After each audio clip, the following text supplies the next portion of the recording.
আসসালামু আলাইকুম, welcome to my channel tasty food. কেমন আছেন সবাই ভিউয়ার্স? আজকে আমি আপনাদেরকে করে দেখাবো শুধুমাত্র দুধ এবং আম দিয়ে কিভাবে সুস্বাদু ম্যাঙ্গো মালাই কুলফি আইসক্রিম তৈরি করা যায় সেই রেসিপিটি। ম্যাঙ্গো মালাই কুলফি আইসক্রিম তৈরির জন্য প্রথমে চুলায় একটি প্যান বসিয়ে এতে দিয়ে দিচ্ছি সরসহ 1 কাপ এবং 1/4 কাপ দুধ। এখন এতে দিয়ে দিচ্ছি 1/4 কাপ চিনি। চিনিটা দিয়ে আমি অনবরত নেড়ে চেড়ে জাল করে নিচ্ছি। আমি হাফ লিটার দুধকে জাল করে 1 কাপ করে নিয়েছিলাম, সেই সাথে আরও 1/4 কাপ দিয়েছি। আর এখানে 1/4 কাপ চিনি নেওয়ার কারণ হচ্ছে আমার আমটা একটু হালকা টক, তাই 1/4 কাপ নিয়েছি। যদি আপনাদের আমটা মিষ্টি হয়ে থাকে তাহলে 2 টেবিল চামচ পরিমাণ চিনি নিলেই হয়ে যাবে। দুধে বলক চলে এসেছে, এই পর্যায়ে আমি 1/4 কাপ দুধের সাথে 1 চা চামচ পরিমাণ কাস্টার্ড পাউডার মিশিয়ে নিয়েছিলাম। সেটা এখন দুধে দিয়ে অনবরত নেড়ে চেড়ে দুধটাকে ঘন করে নিচ্ছি। যাদের কাছে কাস্টার্ড পাউডার নেই তারা 1 চা চামচ ময়দা অথবা 1 চা চামচ পরিমাণ কর্নফ্লাওয়ার ব্যবহার করবেন। দোকানের কুলফির স্বাদ পেতে চাইলে এটা অবশ্যই ব্যবহার করতে হবে, কেননা দোকানের কুলফিতে কর্নফ্লাওয়ারটা ব্যবহার করা হয়। দুধটা ঘন হয়ে এসেছে, আপনারা নিশ্চয়ই দেখতে পাচ্ছেন। তার মানে আমার কুলফি তৈরির জন্য যে ক্ষীরের প্রয়োজন সেটা তৈরি হয়ে গেছে।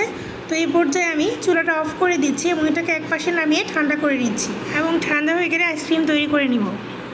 কাস্টার্ড মিল্কটা ঠান্ডা হয়ে গেছে, এখন আমি এটা দিয়ে আইসক্রিম তৈরি করে নিচ্ছি। আর এই জন্য প্রথমে নিয়ে নিয়েছি একটি ব্লেন্ডারের জার, যেটা দিয়ে জুস করা হয়। তো এখন আমি ব্লেন্ডার জার প্রথমে দিয়ে দিচ্ছি 2টি আমের পাল্প, এখানে 1 কাপ হয়েছে। সেই সাথে দিয়ে দিচ্ছি তৈরি করে নেওয়া কাস্টার্ড মিল্ক এবং ঢাকনা দিয়ে ঢেকে এটাকে আমি 1 মিনিটের মতন ব্লেন্ড করে নিচ্ছি। আম এবং কাস্টার্ড মিল্কটা ব্লেন্ড করা হয়ে গেছে, আইসক্রিমের মিক্সচারটা তৈরি হয়ে গেছে। তো এখন আমি এই আইসক্রিম মিক্সচারটাকে একটি আইসক্রিম মোল্ডে ঢেলে নিচ্ছি। ভিউয়ার্স, এখানে একটি কথা না বললেই নয়, আপনারা যদি দোকানের মতন পারফেক্ট ম্যাঙ্গো মালাই কুলফি আইসক্রিমের স্বাদ পেতে চান তাহলে আমের পাল্পটাকে প্যানে নিয়ে চুলায় বসিয়ে এর যে এক্সট্রা পানি থাকে সেটা একটু শুকিয়ে নেবেন, তাহলে আপনার আইসক্রিমে কোনো রকম ক্রিস্টালাইজেশন হবে না। এখন আপনারা অনেকেই বলতে পারেন যে আমি স্টেপটি কেন করে দেখালাম না। আমি ভিডিওটি রাতে করেছি আর তাই এই স্টেপটা বাদ দিয়ে করেছি। তবে এইভাবে করলেও আপনার আইসক্রিমের টেস্ট দোকানের মতোই আসবে। আইসক্রিমের মিক্সচারটা মোল্ডে নেওয়া হয়ে গেছে, এখন আমি স্টিকগুলো দিয়ে দিচ্ছি এবং এটাকে সেট হতে ফ্রিজে রেখে দিচ্ছি সারা রাতের জন্য।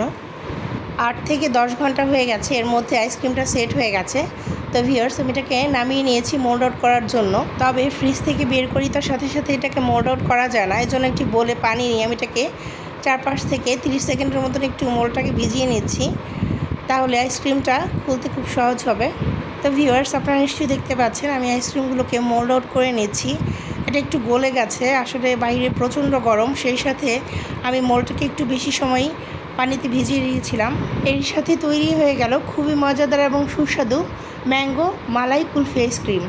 দেখতেই পাচ্ছেন এটা কতটা ক্রিমি হয়েছে এবং সেই সাথে অনেক সফটও হয়েছে। আশা করি আজকের রেসিপিটি আপনাদের ভালো লেগেছে। ভালো লেগে থাকলে একটি লাইক দিবেন, আমার চ্যানেলটি সাবস্ক্রাইব করবেন, ফ্রেন্ডস এবং ফ্যামিলির সাথে বেশি বেশি শেয়ার করবেন। সবাইকে ধন্যবাদ। আল্লাহ হাফেজ।